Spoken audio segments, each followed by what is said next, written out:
le serviteur de Dieu et l'œuvre de Dieu. Amen. Alors, grand 5, le ministère des pasteurs. Nous avons parlé du ministère des apôtres. Ensuite, nous avons parlé du ministère des prophètes. Nous avons ensuite parlé du ministère des docteurs, du ministère des évangélistes. Aujourd'hui, on va parler du ministère des pasteurs. Waouh, que quelqu'un dise avec moi, les pasteurs. Les pasteurs. Beaucoup vont nous regarder aujourd'hui. Hein. Amen. Amen. Je ne sais pas pourquoi le pasteur Iluki n'est pas là. Comme ça, s'il est là, on va au moins tantôt me regarder, tantôt on va le regarder. Amen. Tous les regards ne seront pas braqués sur moi, que sur moi. Alors, c'est quoi un pasteur? Un pasteur est un berger. Amen. Amen. Je priais quelque part, quand on demandait les responsables de l'église, on disait ici, il y a le pasteur et il y a le berger. Waouh! Et au fur et à mesure que le Seigneur m'enseigne, je rigole au fait. J'en ris aujourd'hui, je me dis, au final, en fait, le berger, c'est le pasteur. Mais pourquoi dit-on qu'il y a un pasteur? On te dit, ici, il y a un pasteur et après, il y a le berger. En fait, il y a deux pasteurs.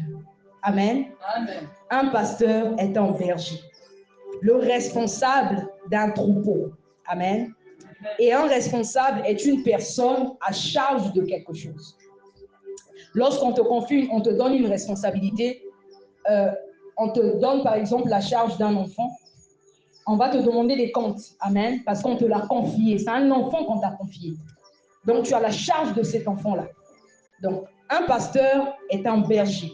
Et le berger est un responsable de troupeau. Il rend compte, c'est-à-dire il répond de ses actes. Il répond non seulement de ses actes, mais également des personnes qui lui sont à charge. Et peut-être que quelqu'un a déjà été peut-être scandalisé une fois en lisant la Bible, lorsque le Seigneur Jésus parle de ses disciples comme étant des brebis. Amen. Que cela ne te scandalise pas. Amen. On parle de Jésus comme étant le grand souverain pasteur. Il est pasteur. Amen. Et il avait la responsabilité de ses disciples. Ce qui revient à dire que le pastorat est une grande responsabilité. Amen. Amen. Le berger rend compte, le pasteur rend compte pour les brebis qui lui sont à charge. Voilà pourquoi il ne faut pas trop juger les personnes que Dieu peut placer au-devant de nous. Amen. Parce que ces personnes-là ont des comptes à rendre à Dieu par rapport à nous. Lorsque je vais lire Ésaïe chapitre 34, je pense que quand je vais commencer à dire « Oh non, maman Irène, c'est depuis quand tu ne viens plus à l'église. » Maman Irène ne va plus bouder pour dire « Ah, pasteur aussi me dérange. » Amen. Parce qu'elle saura que moi, j'ai des comptes à rendre à Dieu par rapport à elle. J'ai des comptes à rendre à Dieu. Lorsque nous lisons dans 1 Samuel au chapitre 17, à partir du verset 33, j'aimerais que quelqu'un lise dans l'assemblée. Est-ce qu'on peut honorer la parole de Dieu, s'il vous plaît? 1 Samuel 17, on peut se lever, se mettre debout pour honorer la parole de Dieu. 1 Samuel 17, du verset 33 au verset 35. Je vais lire, puisque personne ne veut honorer la parole de Dieu. David dit, je vais commencer à partir du verset 33. La Bible dit que David dit à Saül que personne ne se décourage à cause de ce Philistin. Ton serviteur ira se battre avec lui. Saül dit à David, tu ne peux pas aller te battre avec ce Philistin, car tu es un enfant. Que quelqu'un dise avec moi, tu es un enfant. Vous voyez ici que même quand tu es un enfant et que Dieu t'a établi, en fait, c'est un bâton de commandement qu'il t'a donné. Et ton âge ne fait pas... en fait, ton âge ne te caractérise plus. Amen. Si on doit t'identifier, ça sera en rapport avec ce que Dieu a déposé en toi. On voit le courage que David manifeste ici. Il dit, la Bible dit, il dit à Saül, ne te décourage pas, ton serviteur ira se battre avec lui. Verset 33, Saül dit à David, tu ne peux aller te battre avec ce Philistin, car tu es un enfant et il est un homme de guerre dès sa jeunesse. Que quelqu'un dise avec moi, dès sa jeunesse. Dès sa jeunesse. Waouh. David dit à Saül, ton serviteur faisait paître les brebis de son père. Et quand un lion ou un ours venait, on enlevait une du troupeau. Je courais avec lui. Que quelqu'un dise avec moi, je courais avec lui. Tu peux t'asseoir. Bien aimé, c'était au risque et péril de sa vie. Amen. Amen. Il est en train de te dire qu'il luttait avec, il luttait avec les lions. Il a lutté avec le lion, il a lutté avec l'ours. Est-ce que toi tu réalises ça? Comment quelqu'un va mettre sa vie en danger pour des brebis? C'est là où tu comprends qu'aux yeux de Dieu, la mission qu'il te confie est plus importante que ta vie. Non, tu n'as pas compris. La mission que Dieu t'a, c'est-à-dire la mission que Dieu te confie est plus importante que ta vie. Finalement, tu es venu faire quoi sur terre? Amen. Amen. Si Dieu t'a introduit sur la terre, c'est pour une mission quelconque. Ça veut dire que Dieu regarde la mission avec un regard qui n'est pas... C'est-à-dire qu'il regarde la mission avec un... C'est-à-dire qu'il donne beaucoup d'importance. Voilà, c'est ce que je veux dire. Il donne beaucoup d'importance à la mission. Amen. Il donne beaucoup d'importance à la mission. On voit David ici risquer sa vie. Pourquoi a-t-il risqué sa vie? Parce qu'il avait des comptes à rendre à son responsable. Tout responsable rendra compte à son responsable. Et nous avons tous un même responsable. Amen. Qui est au-dessus de tous. Au-dessus de moi, il y a apôtre. Amen. Au-dessus de l'apôtre, il y a Dieu. Qui est le responsable de tous. Et chacun de nous rendra compte par rapport au don qu'il a reçu. Un serviteur... J'ai envie de garder ça là-bas. Amen. J'allais te parler du serviteur, mais j'ai oublié que juste après le ministère des pasteurs, je vais parler du serviteur. J'ai envie de te dire qu'un serviteur est un intendant. Il rend compte à son responsable. Amen. Amen. Et ici, on voit David risquer sa vie pour les brebis. Et ces brebis-là, c'est l'image des enfants de Dieu. Amen. Et David, dans ce passage, est l'image du bon berger. Qui connaît le bon berger ici? Amen. Le bon berger, Jésus. Celui qui donne sa vie pour ses brebis. Amen. On voit David risquer sa vie pour les brebis qu'il avait à charge. Donc, si tu as un pasteur qui est de fois un peu sévère, un peu dur, parce que tantôt, tu peux parler, mais la personne ne te comprend pas. Et quelquefois, on peut user de certaines stratégies pour amener la personne à la raison. Justement parce qu'on a des comptes à rendre à Dieu. Amen. Toi, tu ne rendras pas compte pour toi-même. Moi, j'irai rendre compte pour toi. Donc, les choses que toi, tu fais, maman Irène. Ah, maman Nadie, dites-moi, prophétesse. Les choses que toi, tu fais, moi, je vais aller rendre compte à Dieu. Dieu va me dire que je t'avais établi sur ces briques. Waouh. Que quelqu'un dise à son voisin, waouh. Là, je ne t'ai même pas encore lu Isaïe 34. J'ai déjà envie de lire ça. Mais on doit aller pas à pas. Amen. La Bible dit dans Zacharie chapitre 11 au verset 17. Malheur au pasteur du néant qui abandonne ses brebis. J'aurais aimé que le pasteur Elodie soit là. Pourquoi il n'est pas encore là? Amen. Ah, il n'y a pas de pasteur ici. Zacharie 11 verset 17. Malheur au pasteur du néant qui abandonne ses brebis. C'est Dieu qui parle. Il dit que l'épée fonde sur son bras. Hey! Que l'épée fonde sur son bras et sur son œil. Bien aimé, lorsque Dieu dit que l'épée fonde sur son bras et sur son œil, il est en train de parler des habilités du pasteur. Amen. Des habilités de l'homme de Dieu. Il te les a données pourquoi? Pour un but bien précis. La Bible dit, maudit soit celui qui éloigne son épée du carnage. Amen. Le but pour lequel Dieu t'a donné ces habilités-là, c'est pour accomplir une mission. Maintenant, toi, si tu ne fais pas ce pourquoi Dieu t'a investi, écoute cette parole qui dit, maudit soit celui qui fait l'œuvre de Dieu avec négligence. Maudit soit celui qui éloigne l'épée du carnage, c'est-à-dire du champ de bataille. Parce que l'épée est faite pour quoi? Pour la bataille. Maintenant, toi, tu prends l'épée, et puis, maman a dit, tout là, ou na kota wa, côté na salamu a combien sangi épée. Alors que ton épée là, c'est pour le ministère des destin. C'est pour entrer dans le champ de bataille. Malheur au pasteur du néant qui abandonne ses brebis. Ces brebis-là, en se perdant, toi, tu as des comptes à rendre à Dieu. Les brebis sont sous la responsabilité du pasteur. Amen. Amen. Le berger rendra compte pour les brebis. En principe, dès le moment où tu es consacré, tu ne peux plus vivre ta vie comme auparavant. Quelqu'un est d'accord avec moi? Amen. C'est comme lorsque les enfants viennent au monde. Est-ce que la vie que tu avais avant d'avoir des enfants, est-ce que c'est la même vie que tu as actuellement? Les choses changent. Les choses ont changé. Tes enfants ou encore ton enfant fait partie dorénavant de ton programme. Quand tu fais ton programme, c'est en fonction de ton enfant. Je ne peux pas me lever un bon matin, je dis, samedi, mon akona la braza. Je m'en fous des brebis du ministère des Testa. Mon akona kopala, j'ai besoin d'argent. Ici, là, je suis là. Hein? Je suis ici. Non, kopala qui est la braza. Samedi. Et puis ça me prend 2 semaines. 3 semaines. Je ne dis pas que quand on a des choses à faire, des choses importantes à faire, qu'on n'a pas le droit de le faire.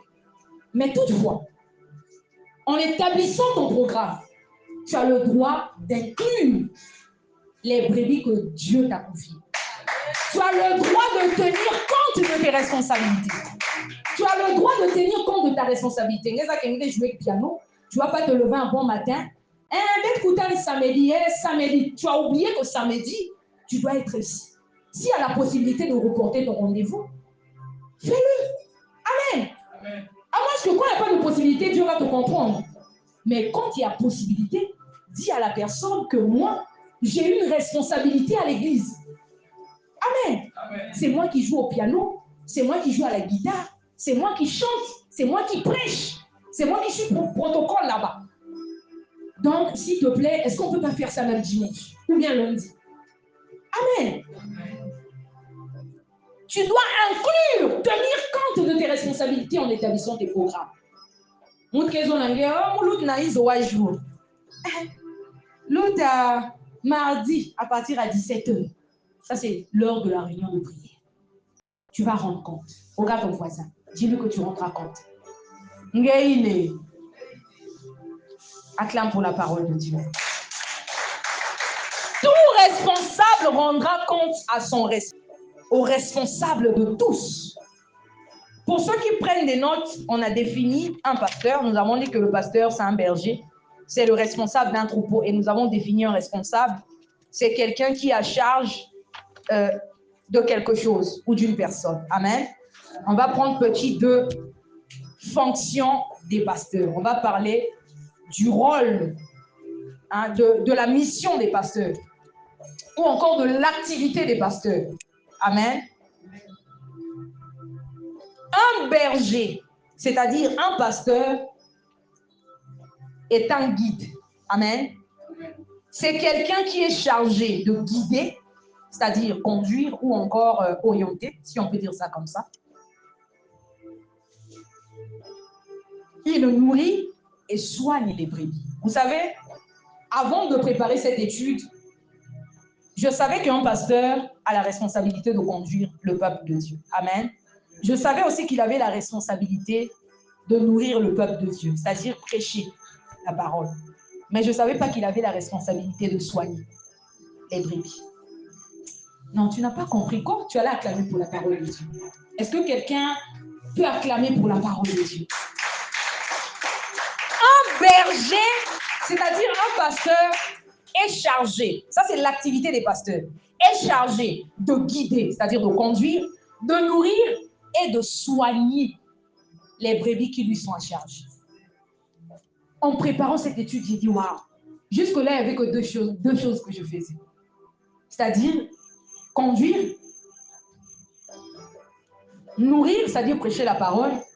Le reste là, ce n'était pas tout mon problème. Et en préparant cette étude, je me suis rendu compte qu'il est de la responsabilité du pasteur de soigner ses brebis. C'est quoi soigner? Tu vas dire que mais si je suis malade, je vais à l'hôpital. Soigner, c'est entretenir. Tu as le droit de faire le suivi des âmes. Une personne que tu ne vois plus à l'église, tu as le droit de l'appeler.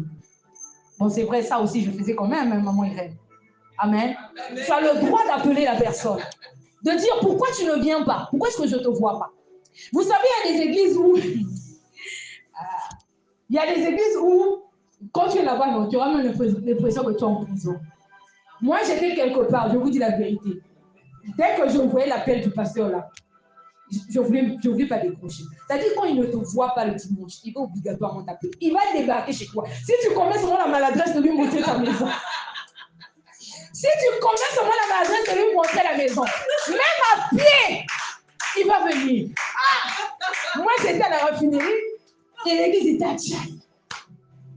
Donc, dès que je vois son appel, c'est-à-dire, moi-même, je savais déjà quand j'ai fui l'église, quand il appelle, je ne décroche pas. Je sais que c'est pour ça. Bon, ça, c'était l'ignorance. Ah, ne me fais pas ça. Amen. Pourquoi me faire ça? Waouh.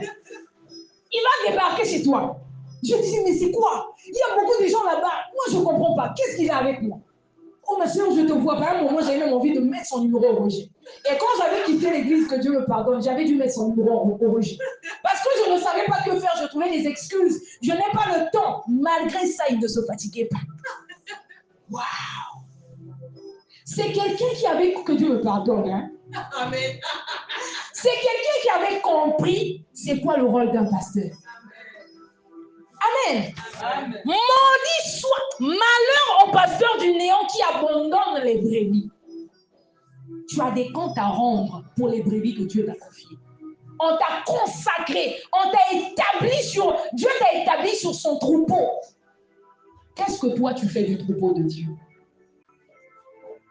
Est-ce que tu les maltraites? Dieu est extraordinaire. Est-ce que quelqu'un peut dire à son voisin que Dieu est extraordinaire? Je vais vous donner un témoignage. Juste après la période où on avait la veillée ici à l'église, après un moment, les gens s'étaient refroidis un peu. Les gens venaient un à un. Bon, il fallait aussi tenir compte du fait que les gens partaient assister notre sœur, Maman Merveille. Amen. Mais moi, quand je voyais que l'effectif, c'était plus ça baissait, j'étais inquiète. Et je priais beaucoup pour ça. Lise me disait souvent, mais pasteur, pourquoi tu t'inquiètes? Hein, pasteur, ça va aller. J'ai envie de lui dire, tu ne comprends pas. Laisse seulement. Amen. C'est comme un poids. C'est pas quelque chose, tu ne fais pas exprès, tu ne contrôles pas ça. C'est-à-dire tes pensées vont vers. C'est-à-dire tu ne peux pas contrôler ça. Donc quand quelqu'un te dit, c'est comme si ton enfant est malade, quelqu'un te dit, ah, ça va aller. Mais même si tu sais que ça va aller, tu t'inquiètes quand même. Et moi, je m'inquiétais, je priais. Un jour, Dieu m'a montré, j'ai fait un rêve. J'avais un enfant dans mes bras. L'enfant avait maigri. Je regardais l'enfant, je disais, qu'est-ce qui ne va pas avec cet enfant-là? J'étais en train de palper, de vérifier, de voir. Quand font les pédiatres? Quand j'ai tourné le dos de l'enfant, j'ai vu qu'il y avait des bouffées de chaleur. J'ai vu le problème, c'est-à-dire ce qui faisait que l'enfant maigrisse. Est-ce que quelqu'un a compris ce rêve? Est-ce qu'on peut acclamer pour la parole de Dieu? Dieu a voulu simplement me montrer qu'il y a un problème. Ce problème-là vient de qui? De toi. Pourquoi? Parce que les brebis sont comme des enfants qui te sont en charge. C'est à toi de voir. C'est à toi de prendre soin. Là où tu te rends compte que l'enfant a maigri, il y a des bouffées de chaleur. Ça veut dire qu'il y a quelque chose que toi tu as loupé. Il y a quelque chose que tu n'as pas fait. Quand je me suis réveillée, j'ai dit, Seigneur, tu es extraordinaire. Mais j'ai quand même piégé l'apôtre, je l'ai raconté, pour qu'il me donne l'interprétation, alors que j'avais déjà compris. Amen. Et Dieu, pour me montrer ma responsabilité, il me montre un enfant. C'est là où tu comprends aussi la position du pasteur par rapport au brebis, par rapport au troupeau de Dieu. Il me montre un enfant. Il aurait dû me montrer, je ne sais pas, peut-être même une grand-mère. Il m'a montré un enfant. Et j'essayais de voir ce qui ne va pas. Dieu est extraordinaire. Et chaque jour, plus on avance, plus je me rends compte de la responsabilité que j'ai par rapport à l'Église de Dieu. Voilà pourquoi vous allez remarquer, par exemple, le samedi dernier, alors qu'on avait paye, on travaillait, je suis venue, j'ai pris le risque. Je vous ai dit que ma prime, j'avais risqué ma prime de paye. On allait me couper ça.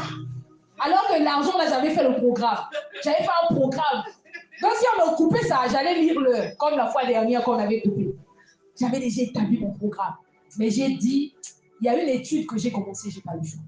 Et quand je suis venue ici, comme les prédicateurs aiment parler, on m'a dit, papa me faisait même signe, le temps. Je faisais comme si je ne le voyais pas. Je continuais. À la fin, papa m'a dit, mais Priscilla, tu vas au boulot. Amen. Je voulais finir ce que j'avais commencé. Est-ce qu'on peut acclamer pour la parole de Dieu? Malheur au pasteur du néant qui abandonne les brebis. Dieu te dit que les paix fondent sur ton bras. Et sur ton œil. Waouh! Est-ce que quelqu'un peut regarder son voisin et lui dire waouh, la parole de Dieu?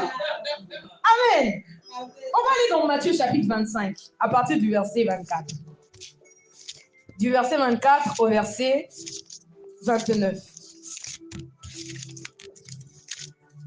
Toi-même, si tu ne fais pas bien, si tu ne remplis pas bien ton rôle, commence déjà à pleurer. Amen. Malheur aux pasteurs du néant. Malheur aux évangélistes du néant. Moi, j'ai ajouté. Amen. Amen. On acclame pour le pasteur Iloki, il est arrivé. Il a raté beaucoup de choses. Amen. Enfin, vous n'allez plus seulement me regarder moi. Vous allez maintenant nous regarder nous deux. Amen. Il y a un pasteur qui est là. Pasteur Iloki, malheur aux brebis, malheur au pasteur du néant qui abandonne les brebis. Amen. Waouh. Non, souhaitez-lui la bienvenue. Waouh. Un pasteur est un berger. Il est chargé de guider, c'est-à-dire de conduire, de nourrir et de soigner les brebis de Dieu. Il doit faire le suivi des âmes. Il doit observer l'évolution. Amen. Les brebis doivent grandir.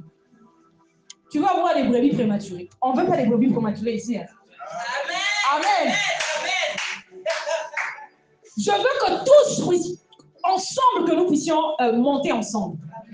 Amen. Tu dois grandir. Dis à ton voisin que tu dois grandir. Toi, depuis, souvent, on dit quand on dit verset biblique, depuis que vous êtes à l'église, quand on demande verset biblique, bientôt on va reprendre ça, ce qu'on faisait avec l'apôtre. Parce que tu es d'accord avec moi. Verset biblique chaque samedi. Personne ne triche. On va récupérer les téléphones et les Bibles. On va mettre dans le panier noir. Si tu dis un verset aujourd'hui, la séance prochaine, tu dis le même verset annulé. Tu dois changer. Amen. Amen. Le pasteur rendra compte pour toi, pour ton âme. Il a la responsabilité de faire le suivi de ton âme. Il doit voir où est-ce que tu en es. Amen. Est-ce que tu es toujours la brebis athlète la nuit? Depuis que tu avais commencé à prier. Vrai athlète, c'est-à-dire qu'il a remporté le championnat. Il y a pire. Amen. Amen. Il doit voir que tu as évolué.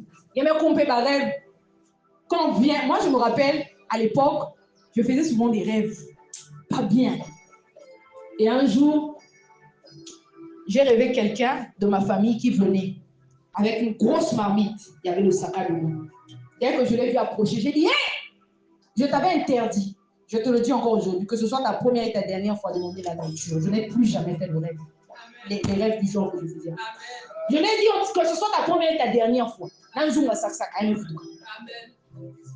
Et moi-même, je me dis, on attend pour la parole de Dieu. En plus, ça. Mais ça, c'est ce que bien. Amen. Même si j'aime vos sacs. Et puis, vous savez, le diable, c'est ce que tu aimes. Hein? Amen. Amen. Un sac qui est fait dans sac, ça est sac. Waouh. J'ai testé la puissance. Et tu ne reviens plus. Ça marche. Et c'est là où tu te rends compte aussi de par tes songes. Moi, c'est comme ça que je savais que j'étais en train d'avancer. C'était par rapport aux rêves que je faisais. C'est là où je disais que non. Et même ma compréhension des songes. Souvent, quand je partais vers l'apôtre, c'était pour l'apôtre. Qu'est-ce que ça veut dire? Mais après, il avait compris que la fille, on dirait, bon, toi, dis-moi ce que tu as compris. Je lui ai dit, mais tu as compris? Pourquoi? Bon, donc finalement, tu voulais juste blaguer. Amen.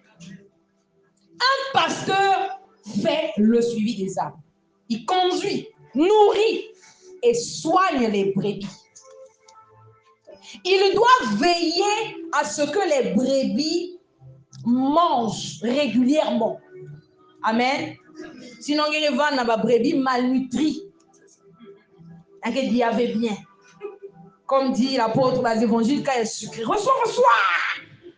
Ça ne te fait pas grandir. Depuis, reçois. Tu as déjà vu quoi? Rien du tout. Tu as besoin d'être enseigné. Amen. Tu as besoin d'être enseigné. Il doit veiller sur ton alimentation. Il doit veiller à ce que tu manges. Si toi, tu deviens une brebis malnutrie, Dieu va lui demander des comptes. Hein? Il va devoir même faire un rêve. Il est là. Quand tu regardes, tu vois que l'enfant là ne va pas bien. Et lui-même, si c'est quelqu'un qui comprend, quand il va se réveiller, attention. Amen. Amen.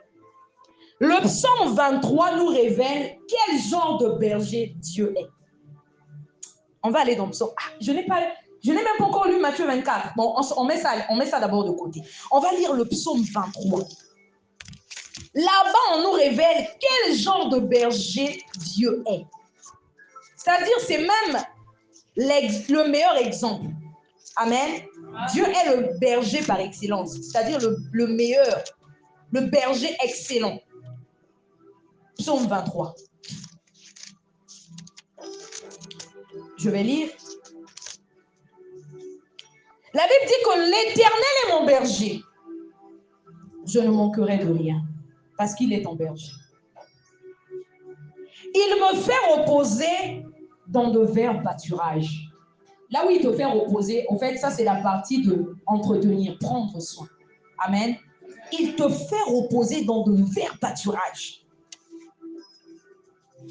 On te dit au verset 3, il me dirige près des eaux paisibles. Il te conduit vers la tranquillité. Amen. Les eaux paisibles symbolisent la tranquillité. Il restaure mon âme. En te conduisant vers les eaux paisibles, forcément ton âme sera restaurée. Amen. Il restaure mon âme. Il me conduit dans les sentiers de la justice à cause de son nom. Et David parle de l'assurance que quelqu'un a lorsque Dieu est son berger. Il dit, quand je marche dans la vallée de l'ombre de la mort, je ne crains aucun mal. Pourquoi? Car ta houlette et ton bâton me rassurent. C'est-à-dire le fait d'être le berger de Dieu, le fait que Dieu soit là à tes côtés, tu es rassuré. Et je pense que nous, en tant que pasteurs, nous devons atteindre aussi un niveau où, lorsque une brebis a un problème, il peut te faire confiance. Pas en tant que Dieu. Amen. Il sait que Dieu se sert de toi. Parce qu'il est convaincu que Dieu se sert de toi, il peut te faire confiance. Amen. Oui. Il y a des gens qui disent que non, on ne fait confiance qu'à Dieu. Non. Quand tu vas lire dans le livre d'Exode, tu vas voir Dieu dire à Moïse que je ferai ceci, je vais parler, le peuple va entendre.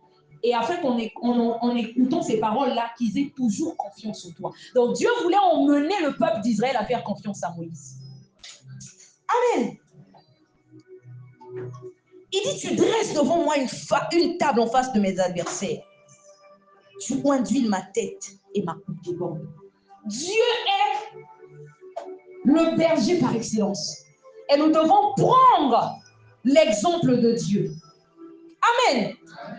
Nous devons conduire, faire correctement l'œuvre de Dieu.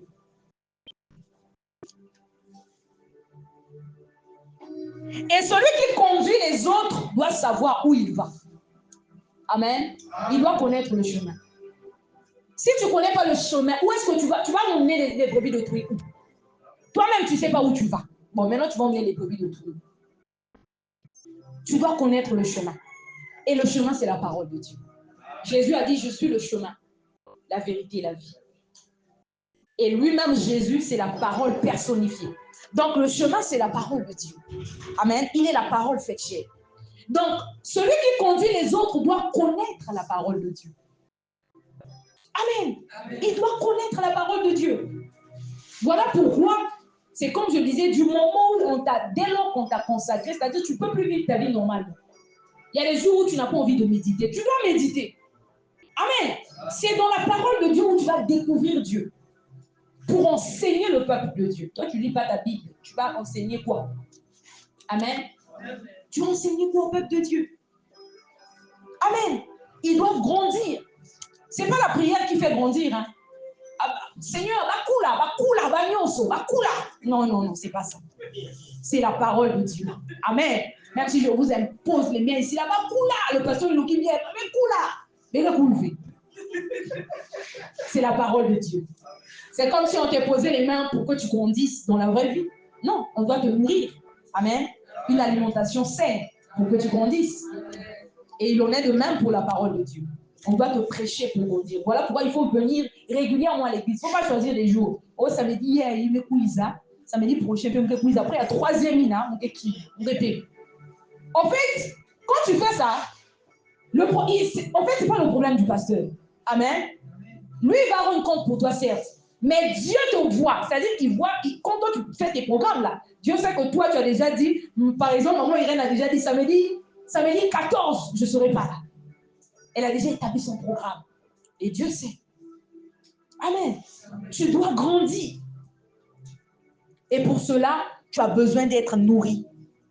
Le pasteur se doit de veiller sur l'alimentation des brebis, en tenant compte de leur état de santé spirituelle et de leur maturité.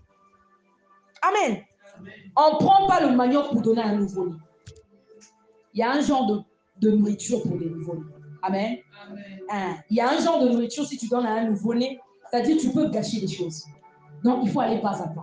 Et un pasteur doit être en mesure de discerner, amen, et de voir l'état de la santé spirituelle de la brebis.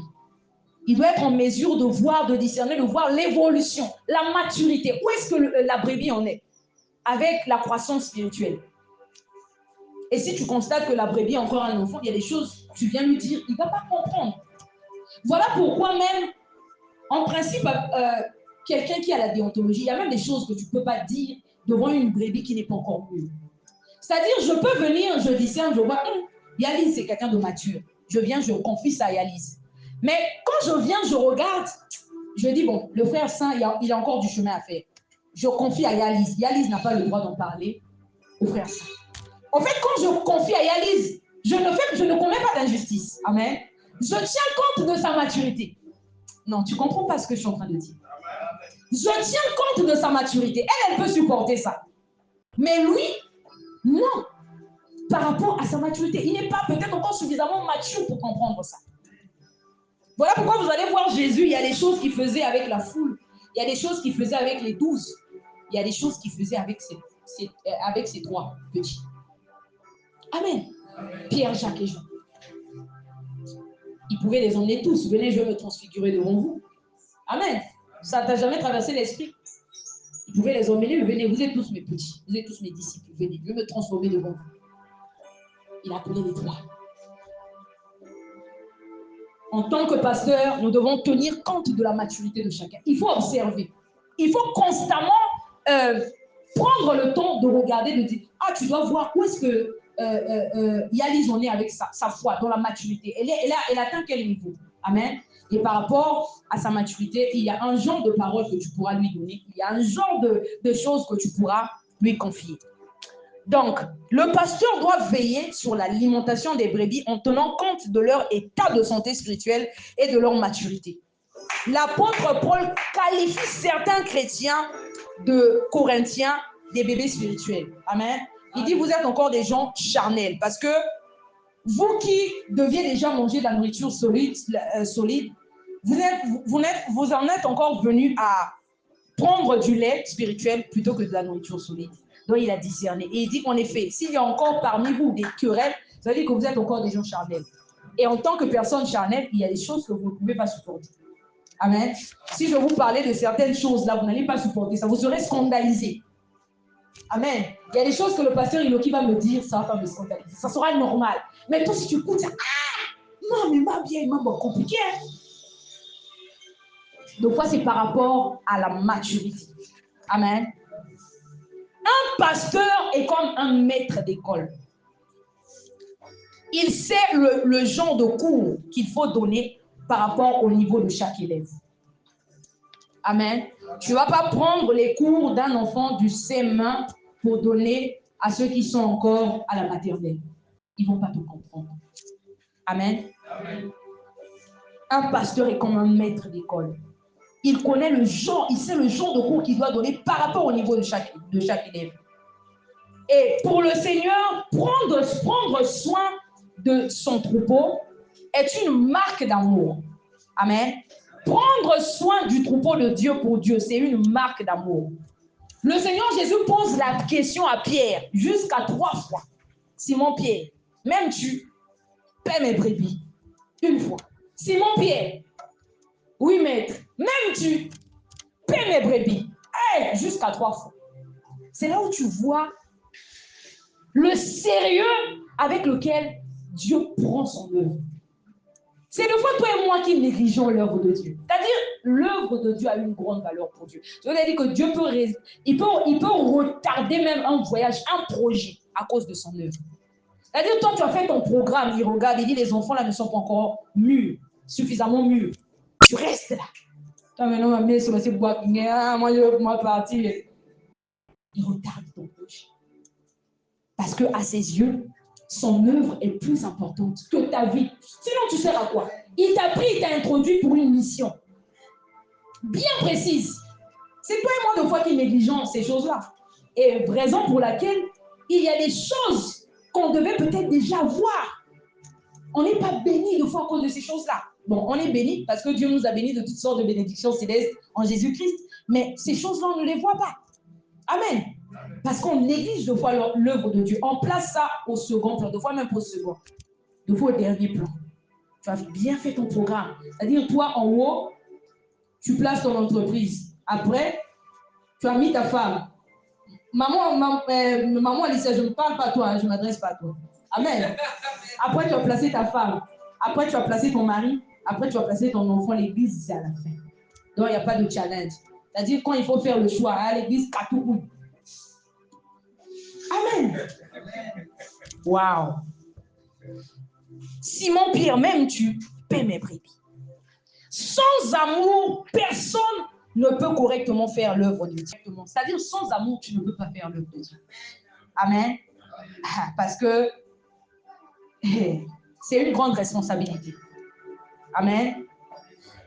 La Bible te dit que si je le fais de bon cœur, j'en ai la récompense. Mais si je le fais malgré moi, c'est une charge qui m'est confiée. 1 Corinthiens chapitre 9, du verset 16 au verset 17. Amen. Si vous voyez l'apôtre Paul arriver jusqu'à dire que même si il sert de libation, c'est-à-dire de sacrifice, d'offrande, il dit même si je sers de libation, c'est-à-dire d'offrande, même si je sers de libation pour le sacrifice et pour le service de votre foi, il parle de la foi des chrétiens, il dit je me réjouis. Ah, même si ma vie devient une offrande, même si je sers de sacrifice pour vous, c'est-à-dire au lieu plutôt que de me marier, de fonder une famille comme tout le monde, moi je me dis bon, je vais me consacrer totalement, pleinement à l'évangile. Et l'apôtre Paul en arrive jusqu'à à dire que même si lui, sa vie sert de libation, c'est-à-dire d'offrande pour le sacrifice à cause de la foi des chrétiens, il dit ils sont réjouis. Bon, quelqu'un pour en arriver là, vous pensez que c'est seulement du jour au lendemain? Non. Il a fait du chemin avec Dieu et il a compris la position ou encore la valeur que Dieu donne à son œuvre.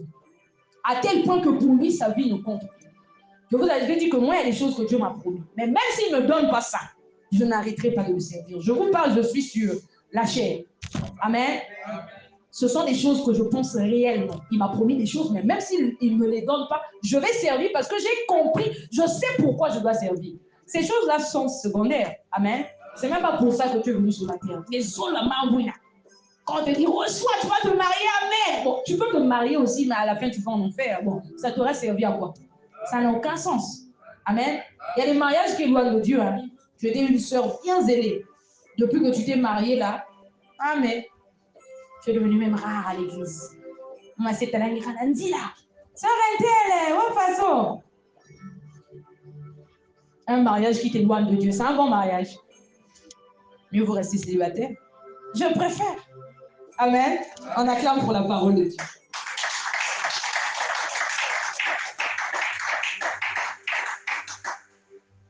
La croissance et le bien-être des brebis dépend de l'implication et de la dévotion du berger, c'est-à-dire du pasteur.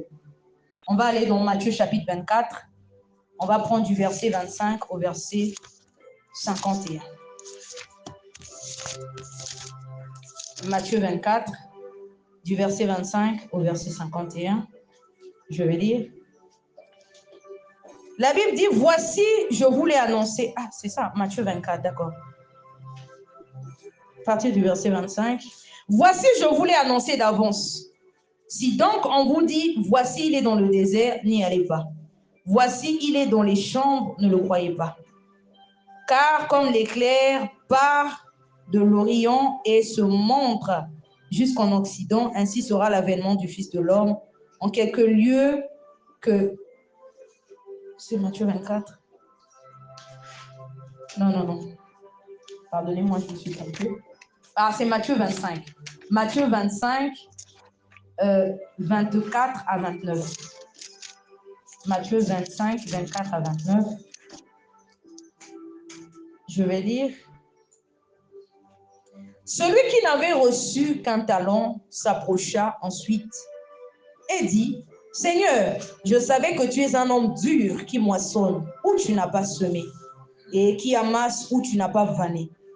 J'ai eu peur et je suis allé cacher ton talent dans la terre. Voici, prends ce qui est à toi. Son maître lui répondit, serviteur méchant et paresseux. Tu savais que je moissonne où je n'ai pas semé et que j'amasse où je n'ai pas vanné. Il te fallait donc remettre mon argent au banquier.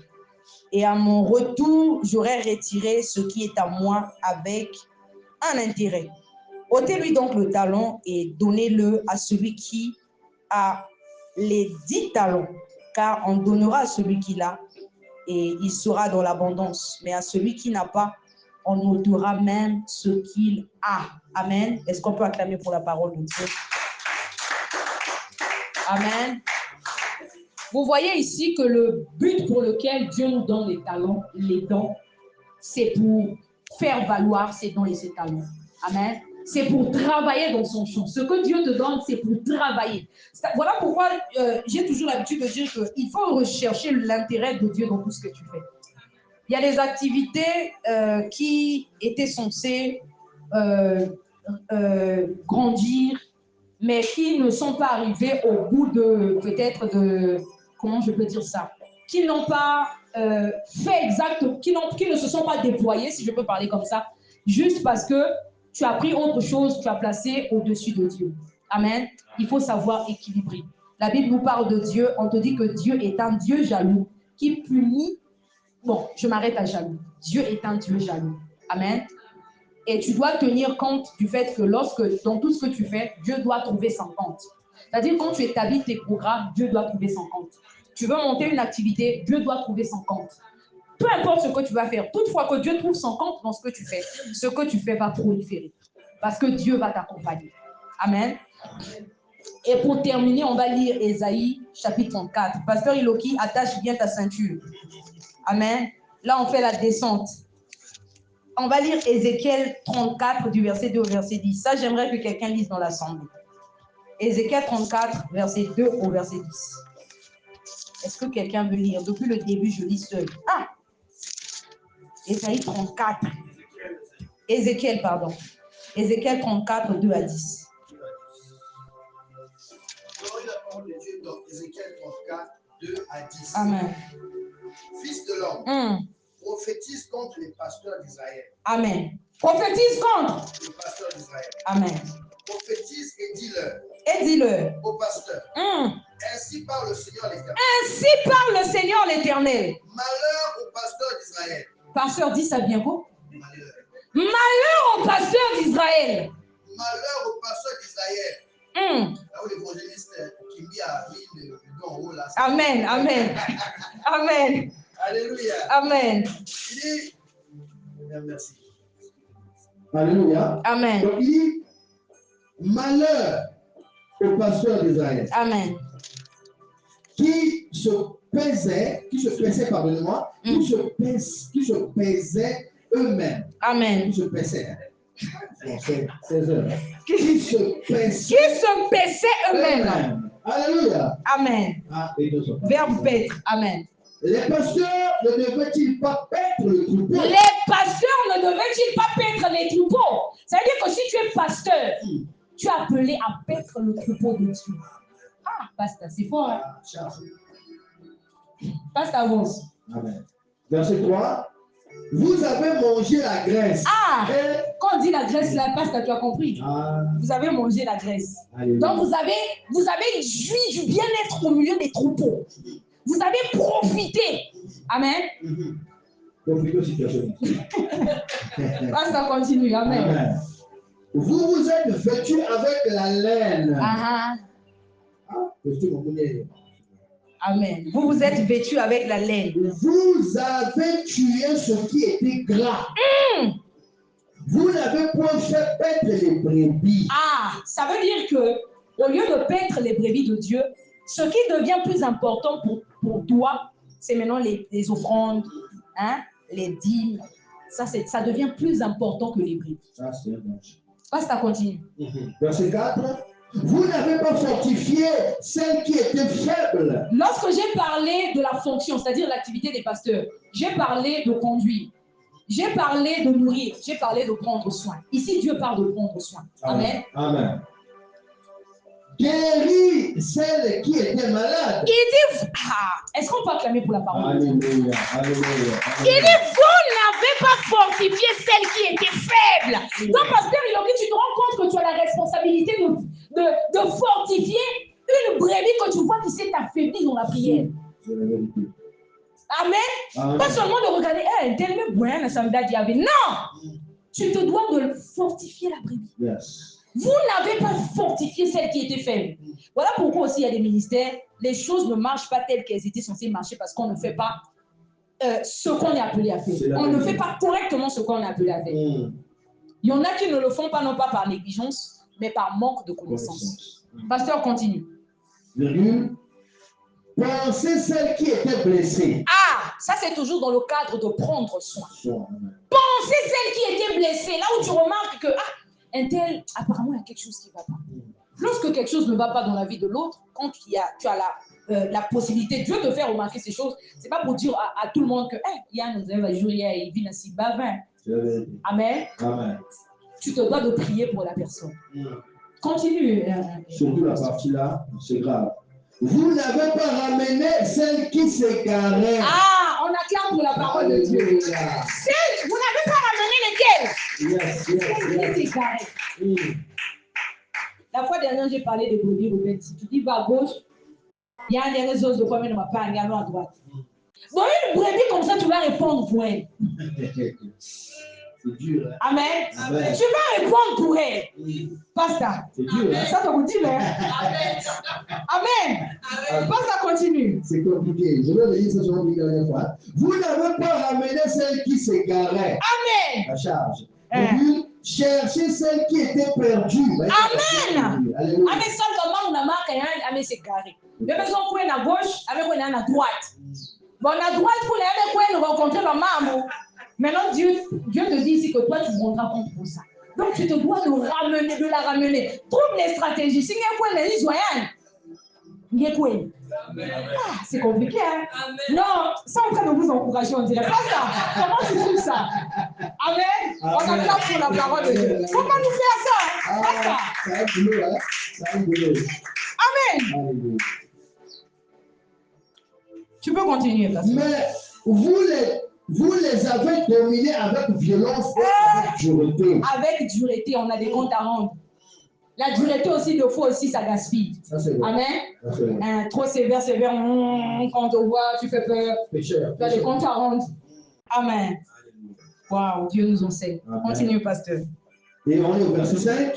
Elles se sont dispersées. Elles se sont dispersées. Parce qu'elles n'avaient point de pasteur. Tu es là, mais tu ne fais pas ce que tu as appelé à faire. Tu vas rendre compte. Malheur au pasteur du néant. Que l'épée fonde sur ton bras et ton œil. Ouais. La parole de Dieu. Pasteur, continue. Elles sont devenues la proie de toutes les bêtes des champs. Hey! Tous les pasteurs pétaient sur eux. Aïe, aïe, aïe. Aïe, aïe, aïe. Elles se sont dispersées. Elles se sont dispersées. Verset 6. Mon troupeau est errant sur toutes les montagnes et sur toutes les collines élevées. Hey! Mon troupeau est dispersé sur toute la face du pays. Nul n'en prend souci, nul ne le cherche. Voilà, nul n'en prend souci. Je vous ai dit que sans amour, tu ne peux pas correctement faire l'œuvre de Dieu. C'est-à-dire que toi, tu vas voir ton intérêt. Amen. Je viens ici, là, je prends les offrandes. T'as la main, moi, mes quatre poubelles se débrouiller. Je ne suis pas la solution à vos problèmes. La solution à vos problèmes, c'est Dieu. Débrouillez-vous. Oui, oui. Amen. Pasteur, continue. Vous êtes à la maison. Ça, c'est... Mon troupeau est errant sur toutes les montagnes d'Israël. Continue, pasteur. Verset 7. C'est pourquoi, pasteur, évangéliste ici, là, prophète, prophétesse. Non, pasteur, n'ajoute pas, s'il te plaît. Amen. On acclame pour la parole de Dieu. Là où on s'adresse à lui, lui veut inclure les autres. Les évangélistes n'ont pas le même rôle que les pasteurs. Amen. Lui veut mettre tout le monde devant. Pasteur, je vais dire. Donc, il ne veut pas subir la sanction seul. Donc, il veut inclure les évangélistes. Ils n'ont pas le même rôle que nous. Ici, on parle des pasteurs. Amen.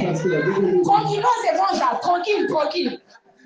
C'est pourquoi, pasteur, écoutez la parole de l'Éternel. C'est pourquoi, pasteur, écoutez la parole de l'Éternel. Je suis vivant. Je suis vivant, dit le Seigneur. Dit le Seigneur. L'Éternel. L'Éternel. Parce que mes brebis sont au pillage. Et qu'elles sont devenues la proie de toutes les bêtes des champs. Faute de pasteurs. Parce que mes pasteurs.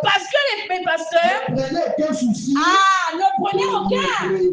Ne prenez aucun souci de mes brebis. Amen. Lorsque tu n'as pas l'amour de l'œuvre de Dieu, tu ne vas pas t'inquiéter pour les brebis. Tu ne vas pas t'inquiéter. Amen. Il faut avoir de l'amour pour les brebis. Amen. Sans amour, tu ne peux pas faire l'œuvre de Dieu. C'est-à-dire, quand tu as d'amour, tu as l'amour pour Dieu, tu as l'amour pour l'œuvre de Dieu, forcément, tu vas avoir l'amour pour les brebis. Amen. Et quand les choses n'iront pas bien, tu ne seras pas tranquille. Continue, pasteur. Qu'ils se paissaient eux-mêmes. Amen. Et ne faisaient point perdre mes brebis. Amen. Verset 9. À cause de cela. Pasteur. Écoutez la parole de l'Éternel. Ainsi parle le Seigneur. Moi j'ai souvent peur de ça. Ça fait peur, hein, pasteur. On acclame pour la parole de Dieu. Alléluia. On va lire le verset 10 avant qu'on s'arrête là, pasteur. Alléluia. Amen. Je lis le verset 10. Ainsi parle le Seigneur. L'Éternel. Voici. J'en veux, pasteur. Aie pitié, Seigneur, aie pitié. Pasteur, la prédication est guerre. Dieu te bénisse. Voici, j'en veux, pasteur. Je reprendrai mes brebis. Je reprendrai mes brebis. N'y pas, arrête d'abord toi. Arrête-toi d'abord, non-même, arrête d'abord toi. C'est là où tu vas voir même ton église. Église me confie. Dieu a pris les brebis là, dont toi tu ne prenais pas soin. Il a donné à quelqu'un d'autre. Ah oui. C'est le sort de certains qui le comprennent. Parce qu'on continue. On avance. Le chant, permettez-moi à... Oui. Verset je prendrai mes brebis d'entre leurs mains. Je ne les laisserai plus paître mes brebis. C'est-à-dire qu'il ne te retire pas ton titre de pasteur. Quand on fait si l'église en est venue, on ne pas brebis ni n'a pas soin. On ne peut pas on a monté sérieux. Après, un jour l'église me convie, il m'a fait compter. On était 100. Il y a 3 personnes. Il m'a fait construire des bars. Maman, il a un cookie, mais on a. On acclame pour la parole. Alléluia. Continue, pasteur. Et ils ne se paîtront plus eux-mêmes. Je délivrerai mes brebis de leur bouche. Elles ne seront plus pour eux une proie. On acclame pour la parole. Amen. Vous savez, en préparant cette étude, quand j'étais arrivé sur cette parole, je me suis repenti. J'ai dit, Seigneur, pardonne-moi. Je ne savais pas, hein.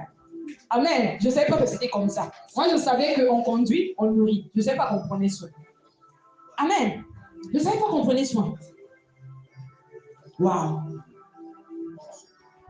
Bien-aimé, tu dois prendre conscience de ta mission, de ce que tu as appelé à faire. La bénédiction d'un homme est attachée à son appel. La bénédiction d'un homme est attachée à sa mission. Il y a des choses qui ne marchent pas encore parce que tu ne fais pas correctement ce que tu as appelé à faire. Tu places autre chose avant l'appel de Dieu. Tu places autre chose avant ta mission. Et les choses ne marchent pas. Il y a quelqu'un qui doit se repentir, qui doit demander pardon à Dieu et décider de recommencer, amen, à faire les choses correctement, si tu avais bien commencé. Et si, dès le début, il y a encore des choses que tu ne faisais pas correctement, tu dois rentrer dans la présence de Dieu et dire, Seigneur, je prends la décision de marcher correctement devant toi et de faire ce que tu m'appelles à faire. Amen. On acclame pour la parole de Dieu. Un serviteur de Dieu. Le mot serviteur, en grec, diakonos, qui veut dire domestique. C'est assez profond, hein? Ça te choque, hein? Serviteur domestique. Tu es serviteur de Dieu. On aime ça, serviteur de Dieu. Domestique. Amen, amen. Du grec diakonos, qui veut dire domestique. Subordonné. C'est quoi un subordonné? Un subordonné fait référence à une personne qui est soumise, c'est-à-dire qui est sous quelqu'un, amen, qui est soumis aux ordres, d'une autre personne. Amen, en l'occurrence d'un maître ou d'une autorité. Waouh. Un serviteur est un domestique. Et on te dit ensuite que c'est une personne qui se trouve en situation de dépendance hiérarchique. Et je vais prendre l'exemple de l'État. Amen. On voit les ministres qui sont soumis au Premier ministre et les premiers ministres qui sont soumis au président. Ce qui fait que tous sont soumis au président du fait que le Premier ministre est soumis au président. Donc les ordres qu'il donne viennent du président. Je ne sais pas si quelqu'un comprend ce que je veux dire. Amen. Je suis là devant vous, mais il y a quelqu'un qui est au-dessus de moi. Et la personne qui est au-dessus de moi, il y a Dieu qui est au-dessus de lui. C'est ce qu'on appelle par la hiérarchie. Amen. Waouh. Que quelqu'un dise avec moi, waouh. Chaque échelon correspond à un degré de pouvoir.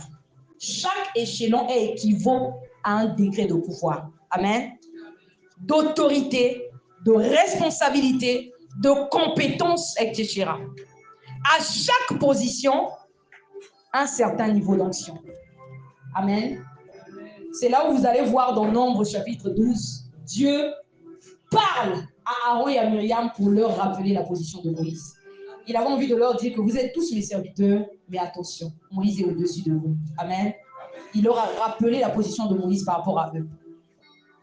La Bible te dit que le disciple, c'est-à-dire l'élève, ou encore l'apprenant, n'est pas plus grand que son maître, c'est-à-dire son enseignant ou guide, ni le serviteur plus que son seigneur, c'est-à-dire son chef. Il faut connaître sa position par rapport à autrui. Amen. Cela nous fera éviter certaines erreurs. Un serviteur de Dieu est un ministre de Dieu. Amen. Tu as déjà entendu le mot ministre? Au départ, quand j'entendais ministre de Dieu, je disais, quel ministre? Ils sont ministres. Et quand Dieu t'ouvre les yeux, tu te rends compte que, en fait, le ministre, c'est seulement celui qui travaille pour le compte de quelqu'un. Amen. Ou encore de l'État. Et le ministre de Dieu travaille pour le compte de Dieu. Et c'est Dieu qui le rémunère. C'est-à-dire c'est Dieu qui le paye. Mais non, il le paye comment? Ah, cette étude, pasteur. J'aurais pas envie de m'arrêter. Il le paye comment? Toi, tu deviens l'image de Dieu pour l'homme de Dieu. Il y a un système que Dieu a mis en place. Le système que toi, tu boycottes. Dieu a mis en place pour entretenir ses serviteurs. Toi, tu as un bureau. Lui, son bureau, c'est ici. Quand il vient monter, là, c'est là son bureau. Le système, là, Dieu a mis. Il y a peut-être quelqu'un qui s'est déjà posé la question de savoir pourquoi on met les offrandes. Tu vas comprendre aujourd'hui. Amen. Pourquoi on fait des quêtes? Ça sert à quoi? Pasteur Mihibi. Pasteur Iloki, on souffre. Hein? Amen. On souffre.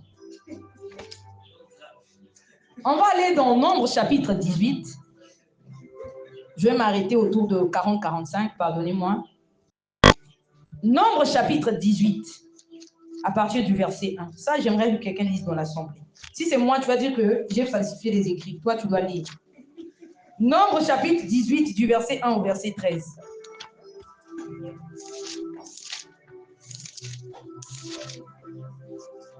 Bon, je vais lire. L'Éternel dit à Aaron, toi et tes fils, et la maison de ton père avec toi, vous porterez la peine des iniquités commises dans le sanctuaire. Bon, eux, ils avaient fait quoi? Donc, tu vois comment les hommes de Dieu souffrent. Amen. Vous porterez la peine des iniquités commises dans le sanctuaire, toi et tes fils avec toi. Vous porterez la peine des iniquités commises dans l'exercice de votre sacerdoce. Mais aussi, approchez de toi tes frères, la tribu de Lévi, la tribu de ton père, afin qu'ils te soient attachés et qu'ils te servent. Ah, j'ai d'abord envie de m'arrêter là. Afin qu'ils servent qui? Amen. Dieu prend les Lévites. Il donne à Aaron et à ses fils. Il dit à Aaron afin qu'il te serve. Moi, je n'aime pas qu'on me commande. Jamais. Moi, il n'y a que Dieu qui me commande. Dieu a pris les Lévites. Il a donné, il dit à Aaron, je te les donne afin qu'ils te servent. Tu n'es pas prêt à servir un homme. Toi, tu dis que toi, tu ne sers que Dieu. Tu n'as pas compris la parole de Dieu. Amen. Tu n'as pas compris la parole de Dieu. On a tous un maître. Mais Dieu te dit ici, il dit à Aaron que je prends les Lévites, je les mets sous toi. Moi, en venant ici, quand je viens devant vous, je sers Dieu, non? Mais quand l'apôtre était là, je faisais quoi? Je servais qui? Je servais l'apôtre. Pourquoi tu penses que... Ah, c'est un blasphème. Amen. Princilia passe la fesse aussi. C'est quoi? C'est pas servir. Ou bien tu comprends pas c'est quoi servir. Amen. Passe la fesse, ça. Fais ça. C'est pas servir. Même depuis là-bas, je le sais. Voilà pourquoi j'avais dit que si tu n'es pas suffisamment humble, tu ne feras pas l'œuvre de Dieu. Tu n'as pas compris ces choses. Tu me dis, mais non, moi je vais servir un tel. Mais il se prend pour qui? Moi, on ne me commande pas. Tu n'as pas compris quelque chose. La Bible te parle de Josué. On te dit, j'aime la parole de Dieu. On te présente Josué dans le livre de Josué. On dit Josué, serviteur de Moïse. Mais pourquoi on dit pas Josué, serviteur de Dieu? Josué, serviteur de Moïse, serviteur de l'Éternel. Waouh! C'est une façon de dire, Josué sert l'Éternel sous Moïse. Sous l'onction de Moïse. Amen. Quand le veuille ou non, il y a une hiérarchie bien établie dans l'Église. Lorsque tu vois que la parole dit que Dieu a établi premièrement les apôtres, secondement, au second plan, les prophètes. On est en train de te dire que hiérarchiquement, un apôtre est supérieur à un prophète. C'est-à-dire que toi, tu le veuilles ou non, c'est ça, c'est la parole de Dieu. Amen. C'est ça la hiérarchie. On te dit que tu es un subordonné, c'est-à-dire que tu es sous les ordres de quelqu'un. Josué était un subordonné, il était sous Moïse. Dieu a établi premièrement les apôtres, secondement les prophètes. Ensuite, les docteurs. Donc, on est en train de te dire qu'un docteur, même si quand il vient là, docteur, enseignant de la parole, il est sous le prophète, il est sous l'apôtre. Amen. Il y a des fois quelqu'un ici, tu es prophète, tu oublies les docteurs. Tu vois, hein? Tu ne connaissais pas ta position. Amen. Amen. Tu as oublié les pasteurs. Tu es prophète. On dit que Dieu a établi premièrement les prophètes. Ensuite, il a établi premièrement, pardonnez-moi, les apôtres. Secondement, les prophètes. Ensuite, les docteurs. Même nous, on nous cite après. Amen. Il faut connaître ta position au fond de Dieu. Amen. Ah, pourquoi tu n'acclames pas? Tu réfléchis. Il faut aller vérifier dans la vie. Amen. Waouh. Dieu dit à Aaron, fais aussi approcher de toi tes frères, la tribu de Lévi, la tribu de ton père, afin qu'ils te soient attachés et qu'ils te servent. Lorsque toi et tes fils avec toi, vous serez devant la tente du témoignage. Ils observeront ce que tu leur ordonneras. Wow. Après, moi, je dis non, moi, je n'obéis qu'à Dieu, je ne vais pas obéir à l'apôtre. Apôtre, c'est un non. Je n'ai pas compris quelque chose. Amen. Dieu dit, s'il est en train de parler à Moïse, il dit, vous serez, il dit, ils observeront ce que tu leur ordonneras. Et ce qui concerne toute la tente, mais ils ne s'approcheront ni des ustensiles, ni du sanctuaire, ni de l'autel. Je vous ai dit que à chaque échelon correspond un degré de pouvoir. Amen. D'autorité, de responsabilité et de compétence. À chaque échelon correspond un degré de compétence. Ici, tu vois Dieu établir les Lévites dans la tente d'assignation. Cependant, il dit qu'ils n'ont pas le droit. Il dit ici au verset 3, ils observeront ce que tu leur ordonneras et ce qui concerne la tente, mais ils ne s'approcheront ni des ustensiles du sanctuaire, ni de l'autel, de peur que vous ne mouriez, eux et vous. Amen. Il dit ensuite, ils seront attachés et ils observeront ce qui concerne la tente d'assignation pour tout le service de la tente. Aucun étranger n'approchera de vous. Vous observerez ce qui concerne le sanctuaire et l'autel, afin qu'il n'y ait plus de colère contre les enfants d'Israël. Voici, j'ai pris vos frères, les Lévites du milieu des enfants d'Israël. Donnez à l'Éternel.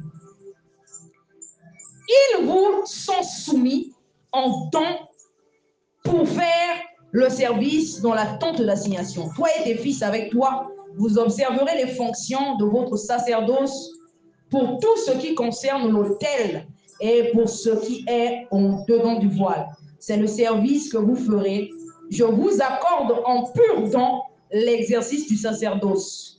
L'étranger qui approchera sera mis à mort. L'Éternel dit à Aaron, voici de toutes les choses que consacrent les enfants d'Israël, je te donne. Que quelqu'un dise avec moi, je te donne. Acclame pour la parole de Dieu. L'Éternel dit à Aaron, voici de toutes les choses que consacrent les enfants d'Israël, je te donne celles qui me sont offertes. Donc toi, quand tu prends ton offrande, quand tu emmènes devant l'autel, tu donnes à Dieu. C'est Dieu qui a donné à l'homme de Dieu. Tu ne comprends pas. C'est-à-dire même toi-même quand tu t'approches, est-ce que tu comprends l'acte que tu fais? Il te dit, il met ta face à pasteur Iloki, bon, son visage ne me plaît pas. Il met ça de gosse. Tu mets 200. Tu as donné 200 à Dieu. C'est pas pasteur Iloki. Toi, tu as donné à Dieu. C'est Dieu qui a donné au pasteur Iloki. Voilà pourquoi j'ai dit ce thème-là. Pasteur, ce thème-là, le temps qui me reste, me donne envie de pleurer. Amen. L'Éternel dit, voilà pourquoi ne rentre pas les choses. Non, ma pasteur avait des gens qui ne comprennent rien. Voilà pourquoi toi, tu te dois d'être enseigné. Parce que tu peux te retrouver au milieu des gens comme ça, ils t'influencent. Il y a quelqu'un qui réfléchir, on dirait pas que vous n'avez toi. Tu lis pas ta Bible. Amen. Tu lis pas ta Bible. L'Éternel dit à Aaron, voici de toutes les choses que consacrent les enfants d'Israël. Je te donne celles qui me sont offertes par élévation. Je te les donne à toi et à tes fils comme droit d'onction. Comme droit d'onction, à cause du service qu'ils font. C'est Dieu qui les récompense. Toi, quand tu emmènes, tu n'emmènes pas pasteur Iloki, tu n'emmènes pas pasteur Francilien. Toi, tu donnes à Dieu. Et c'est Dieu qui te récompense. Amen. Moi, c'est Dieu qui me paye. Le pasteur Iloki, c'est Dieu qui le paye. Tu ne nous payes pas. Amen. Amen. Tu ne nous payes pas. Amen. Est-ce qu'on parle quand même pour la parole de Dieu? C'est comme si moi, je viens, je dis à Lise, elle va m'apporter quelque chose. Tout ce qu'on va emmener pour moi, je te donne ça. Prends ça. Mais la personne qui vient apporter ne veut pas dire Lise, tu n'as pas donné à Lise. Tu as donné à la personne qui a donné à Lise. Tu n'as pas donné à Lise. C'est la personne qui a donné à Lise qui a donné à Lise. Comprends ça comme ça. Amen. Il parle du droit d'onction. Il dit, je te les donne à toi et à tes fils comme droit d'onction par une loi perpétuelle. Bon, tu vois que tu ne lisais pas ta Bible. Amen. Amen. Quand on critique les offrandes dans le bus, il n'y a pas. Amen. Bien qu'on dise solo. Big, mettez ta lampe passe dans l'église. Il dit, voici ce qui t'appartiendra parmi les choses très saintes qui ne sont pas consumées par le feu. Toutes les offrandes, que quelqu'un dise avec moi, toutes les offrandes. Toutes les offrandes, tous leurs dons, tous leurs sacrifices d'expiation et tous les sacrifices de culpabilité qu'ils m'offriront, ces choses très saintes seront pour toi et pour tes fils. Tu donnes pas l'homme de Dieu. Oh, bah, l'église, il y a une entreprise. Ce n'est pas une entreprise.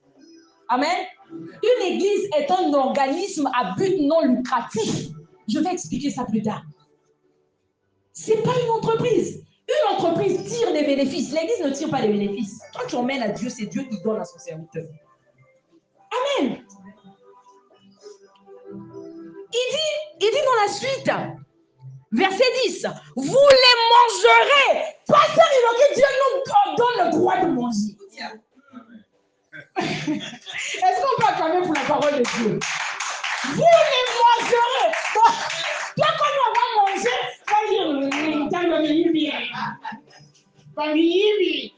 parce qu'il a une vie là, il va me faire toi, mais comme nègre, bah, consigne, mais on va mettre que la salade, il est bien habillé. Il se prend pourquoi? Il va être. Toi, tu donnes à Dieu. Amen. C'est Dieu qui bénit son serviteur, il le récompense. On te parle du droit d'onction. Toi, tu ne payes pas. Tu ne payes pas. Hein? Amen. Amen. Hey, tu ne payes pas. Amen. Tu ne nous payes pas. C'est Dieu qui nous paye. Amen. Amen. Il dit, vous les mangerez dans un lieu très saint. Tout mal on mangera. Vous les regarderez comme saintes. Il dit, voici encore ce qui t'appartient. Tous les dons que les enfants d'Israël présenteront par élévation. Et on les agitera de côté et d'autres. Il dit, je te les donne à toi. J'aime quand Dieu dit, je te les donne. Ah, la parole de Dieu. Donc toi, quand tu viens mettre ta quête, tu dois savoir que tu donnes à Dieu. Amen. Quand tu emmènes ta dîme, tu dois savoir que tu donnes à Dieu. Si toi tu fais du genre, qu'une tabou bien me plaire, mais on a de la son.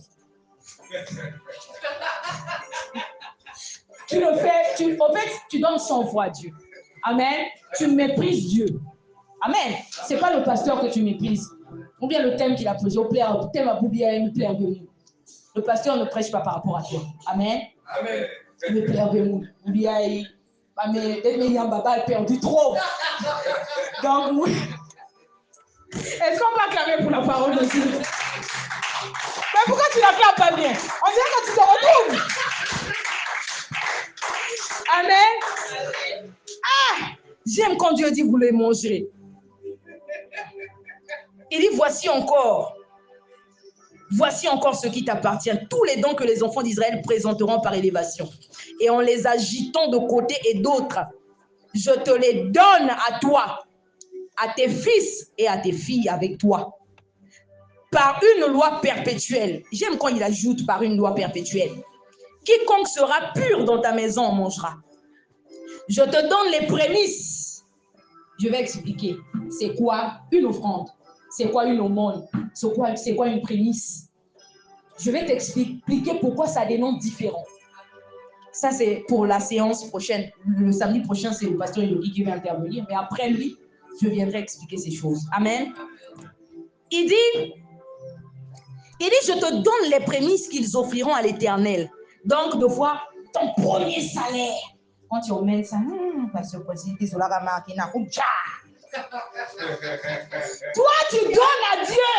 Amen. Amen. Donc, déjà, quand tu fais ça, tu annules tout. Moi, c'est Dieu qui me donne. Amen. Ah, c'est Dieu qui me donne. Quand tu fais ça, Le pasteur Iloki, c'est Dieu qui le donne. C'est-à-dire, il mange parce que Dieu l'a donné.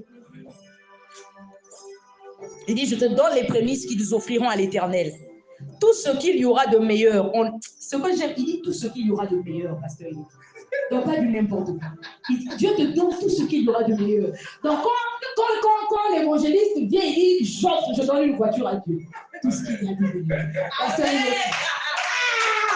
Dieu te donne ça comme droit conscience.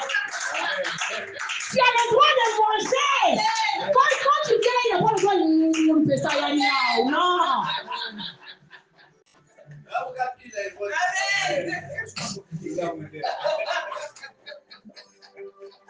Amen. Il dit, je te donne les prémices qu'ils offriront à l'Éternel. Tout ce qu'il y aura de meilleur en huile. Tout ce qu'il y aura de meilleur en mou et en blé. Oh, pasteur Iloki n'a pas trop à jouer. Il faut me diminuer offrande. Les premiers produits de leur terre qu'ils apporteront à l'Éternel seront pour toi. Quiconque sera pur dans ta maison en mangera. Tout ce qui sera dévoué par interdit en Israël sera pour toi. Si je continue, déjà je peux seulement m'arrêter là. On acclame pour la parole de Dieu. C'est-à-dire, la suite là, tu vas comprendre. Et je vais t'expliquer à qui on donne la dîme. On ne donne pas la dîme à n'importe qui. Je vais t'expliquer. Je vais te démontrer par la parole de Dieu que ces choses sont bibliques, avec des passages bien précis, que toi-même tu prendras le temps de méditer chez toi. Amen.